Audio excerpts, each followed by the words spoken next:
Welcome back to Askewed Reviews. And since it's right around Election Day, I felt this movie would be a perfect one to review. And it was also a viewer request. So today I'm doing the 2006 film Idiocracy. Here is your trivia question for today. What becomes Joe's new registered full name? The answer will be at the end of this episode. So, in the film Idiocracy, we meet our main character, Joe, who happens to be part of the military, but he pretty much has just been writing behind a desk the whole time. So, this apparently makes him the perfect candidate to try out an experiment of suspended animation for 1 year. Now, they couldn't find a female counterpart in the military to assist, so instead they reached out to a local lady of the evening, Rita. Now, unfortunately for these two, the experiment gets cancelled. However, no one ends up releasing them. So, 500 years later, the two of them finally come out of the experiment. They soon discover that only those of lower intelligence have survived. So, is there any possibility of these two getting back to their own time? Or are they stuck here? And if they are, will their average intelligence end up rubbing people the wrong way? So, this film had two other potential titles before going with Idiocracy. First, there was 3001, and the other was The United States of America. This movie was directed and co written by Mike Judge. The other co writer was Eaton Cohen. Judge actually came up with the idea while at Disneyland. He saw two mothers with kid strollers fighting and cursing at each other. He thought, wouldn't it be horrible if humanity was like this in the future? And it just snowballed from there. Now, it's never actually been stated as to whether or not the 1951 short story, The Marching Morons, by Cyril M. Kornbluth, was also an inspiration, but it is eerily similar to the story. Here's something I found fascinating. Mike Judge wanted everyone in the film to have futuristic but inexpensive looking footwear. The costume designer suggested a shoe that was being done by a startup company. They looked like horrible plastic shoes with holes in them.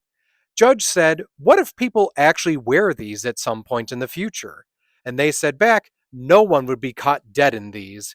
And of course, those ended up being Crocs. The sports drink that ends up replacing water in this film is called Brondo, the Thirst Mutilator.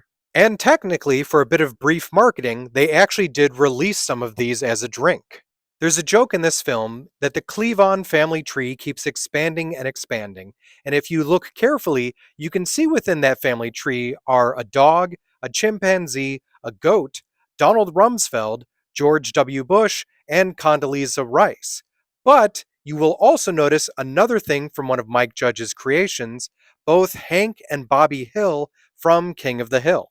During the Monday night rehabilitation, you can hear an announcer, and that voice is actually Mike Judge. And at one point, he declares that Joe's opponents are about to hit him with the Malachi Crunch. That is actually a reference to the television series Happy Days. With this film taking place in the future, there is a brief reference to Back to the Future. When Joe is escaping the prison, he runs past a completely rusted out DeLorean. There were a couple of things that changed from the original script to the film. For instance, Frito's name in the original script was Diz. Instead of having a giant Costco, it was originally going to be Walmart. And instead of Brondo, it was going to be called Rancho. I also think it's worth mentioning some of the actors that were in this film. You had the three primary characters of Joe, Rita, and Frito, played by Luke Wilson, Maya Rudolph, and Dax Shepard, which all of them did a great job. Probably the most memorable character was played by Terry Crews, whose full name was Dwayne Elizondo Mountain Dew Herbert Camacho, and he was the President of the United States. Two other actors you probably recognize from this film were Justin Long as the Doctor and Thomas Hayden Church as the Brondo executive. There were also two other familiar faces from Mike Judge's earlier film Office Space, David Herman and Stephen Root.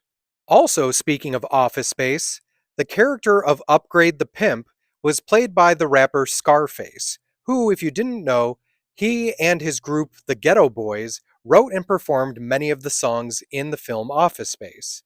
One more cameo you may or may not have been aware of, but the character of Beef Supreme was played by Luke and Owen Wilson's brother, Andrew Wilson. This entire movie was filmed in Texas. In 2012, there were talks of doing a President Camacho web series with Terry Crews. However, though, this ended up just being a series of sketches for Funny or Die. So when it comes to the film Idiocracy, I really enjoy this movie, and I think it's very funny. I will say at the same time, though, it is kind of a dark, possible future that at times I do potentially worry about us moving in that direction. So I'm going to give this one a 4 out of 5. If you enjoyed this movie, other films I recommend checking out are Mom and Dad Save the World, Back to the Future Part 2, Sleeper, and The Invention of Lying. And now it's time to answer the trivia question from the beginning of this episode. What becomes Joe's new registered full name? So, in a series of poorly timed answers to questions, he ends up with the name Not Sure. I hope you enjoyed this episode of Askewed Reviews. And if there's a movie you'd like to see get a review, just mention it in the comments.